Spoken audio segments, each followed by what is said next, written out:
What's up, guys? Welcome to this week's episode of Best Bets for UFC Fight Night Anthony Hernandez versus Roman Dolidze, where I'll be discussing the most confident picks, the lock of the week, the underdog of the week, and some parlays that I like. Last week, we went crazy with the parlays, hitting almost everything. The only one that we missed out on was Nick Klein, but I'm hoping we can do the same this week. As always, hope you're having a good day. Hope you're doing well. Let's dive into these most confident picks, where you see them on the screen. Gabrielle Fernandes, Jocelyn Edwards, and Elijah Smith and Jean Matsumoto. Let me discuss each and every one of them. Starting out with Gabrielle Fernandes, I just think she has superior striking, especially in this matchup. She's very composed. She's a southpaw striker with solid counters and footwork. She has a clear technical advantage here on the feet. And her opponent, Julia, she's entirely submission dependent in her fights. She really is just armbar or bust. So if she doesn't get it early, she often fades. Her cardio isn't good, and her striking isn't good either. She can't strike her way into a takedown, and her ability to get takedowns, it's tragic, right? So Gabriella, she has showed some great fight IQ in her last fight. She got the knockdown. She didn't rush. She stayed composed, and she submitted a very talented striker in Kong Wang. So we know she'll have better cardio than Julia, and she's definitely the stronger individual out of the two. And she's compact. She's a jacked Brazilian. She's going to be able to out physical Julia in this matchup. She's going to have accurate shots in the striking, and she's very patient as well. She doesn't rush to get the finish. She tries to break you down before going in for the finish. So I can see Fernandez staying out of the grappling trouble, being strong on the feet, winning a decision, or even getting a late finish when Julia's cardio is drained, right? So next up, we got Jocelyn Edwards as a most confident pick. There's going to be a massive striking difference in skill here. Edwards lands 5.25 significant strikes per minute and has about a 4-inch reach advantage on Cachoeira. While Cachoeira swings wild and reckless, she absorbs about 7.5 strikes per minute. And that's an insanely high number. And she has shown very poor takedown defense and fight IQ in her fights, so this is a perfect matchup for Edwards. She will keep this fight at range with powerful kicks and long jabs, and she has the perfect style to pick apart an aggressive brawler like Priscila. And I can see Jocelyn picking her apart with distance strikes or counters while Cachoeira comes in close, and Edwards could even take her down if she needs to, right? So because we've seen improvements in her grappling game. So I think Edwards should win this fight wherever the fight takes place, on the feet or on the ground.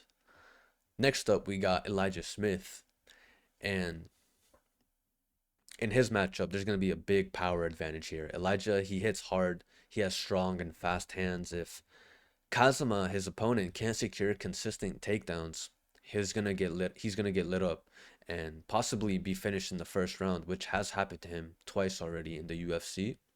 So Kazama, he's not durable at all. He can't take a punch. Coming up against Elijah, we already know Elijah's striking is clean and fast and powerful, and we can definitely assume that his takedown defense is going to look crisp here as well. So Smith does have the physicality and aggression to overwhelm Kazama. He's going to be a lot bigger than him as well. So I can see Smith winning by knockout or a dominant one-sided decision. Most likely a knockout, but Kazama, he'll likely fold under pressure and then get knocked out. Lastly, we got Jean Matsumoto. I think Jean, he has great volume, great cardio. He's massive grit. And Miles Johns, his opponent, he has big power, but he fades, and he also is known to throw volume, right? So Matsumoto, he's gonna push a consistent pace and use angles beautifully in his striking, like he always does. And you can make an argument that Jean Matsumoto should still be undefeated as well, coming off of a close split decision loss. In his last fight, Rob Font, he did a good job at utilizing the jab and staying at range, and he cut Matsumoto in the fight with an elbow that bloodied up the face of Matsumoto for a good part of that third round, which hindered his ability to fight to his best ability. Which, yeah, so But Jean Matsumoto, he was actually a short notice replacement, and Rob Font was supposed to fight Dom Cruz in that matchup in Seattle, but still, Jean, he put up a great performance. I actually thought Jean won that fight. The strikes were fairly even. Of course, Rob had that elbow that cut him up. But other than that, the striking numbers were fairly even. And on top of that, Jean Matsumoto landed 7 out of 10 attempted takedowns while Rob attempted 0. So I did think Jean did enough to win that fight. And in this fight, with Miles Johns, Matsumoto will be the one with the reach advantage here, the more output, the stronger will to win, coming off of a close loss. While Miles Johns can have low output and he fades during wars, his cardio isn't going to be able to keep up with Jean's here, and I can see Jean's footwork and composure help neutralize John's early explosive power, and then I can see Jean drowning him with combinations as the fight goes on. So I can see Matsumoto winning a clean decision by outworking Miles Johns round by round. So that concludes the most confident picks. Next up, we got the lock of the week. Out of the four individuals, I'm taking Gabriella Fernandes to be the lock of the week. She's just a stylistic nightmare for Julia Stoliarenko. And Julia, she's a one-trick pony. She hunts for arm bars and she nearly has no plan B. Fernandez, she's a patient technical striker who knows how to stay safe. She keeps range and knows how to avoid ground threats. Excuse me.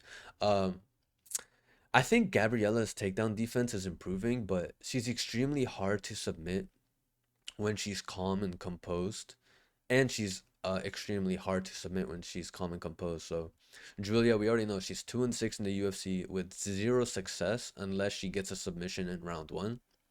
She gassed out in her last fight. She got TKO'd by Chandler and struggled badly on the feet in multiple fights. And she walks into punches and has shown very poor fight IQ, especially under pressure. And coming up against someone like Gabriella, who's very composed and patient, that's gonna be a lot to deal with. And I feel she can get overwhelmed. You know, Gabriella, she just came off of a dominant performance against a tougher opponent in Kong Wang. And she's not just skilled, like I said, she's calm under fire, which is exactly what you need against someone as frantic and limited as Julia, who needs the fight to go a certain way for her to win.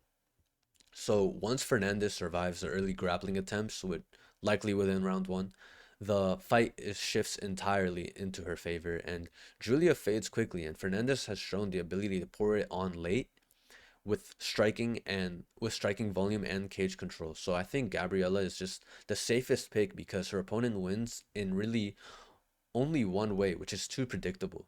And Gabriella has the tools, the composure, the striking ability to shut it down completely. And she has very minimal damage to survive compared to the others on the card. So that's why she's the lock of the week. Moving on to the underdog of the week, we got Angela Hill. There's not many underdogs that I think are going to win here, but I can see Angela Hill winning her matchups. So in this matchup, we have a veteran versus a rookie here. At 40 years old, Angela Hill brings decades of professional experience. She has 26 UFC fights and she's ranked number 12 in the strawweight division. And then you have her opponent, Iasmin Lucindo. She's still very new, I feel, and I think that experience gap is going to play a big factor in a fight that could play out pretty closely.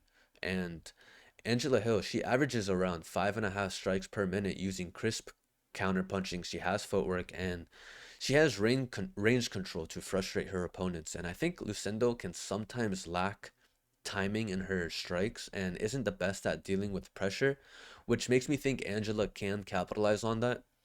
And Angela, she's a striking first type of fighter with improving takedown defense. She's not easy to submit or overwhelm with strikes.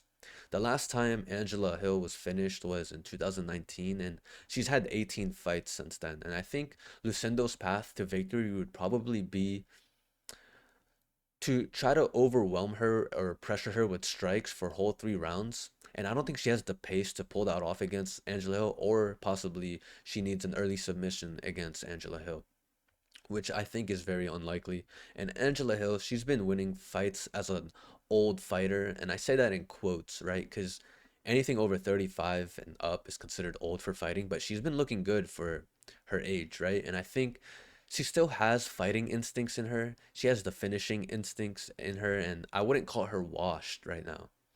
And in a fight where it can get really close, I see the person who is more experienced to be the one coming out on top. So at plus 165, I just think there's value there. She's well rounded, she has a high fight IQ, and it's a veteran underdog with realistic paths to victory in terms of their fighting style, right? So that's why I'm making her underdog of the week.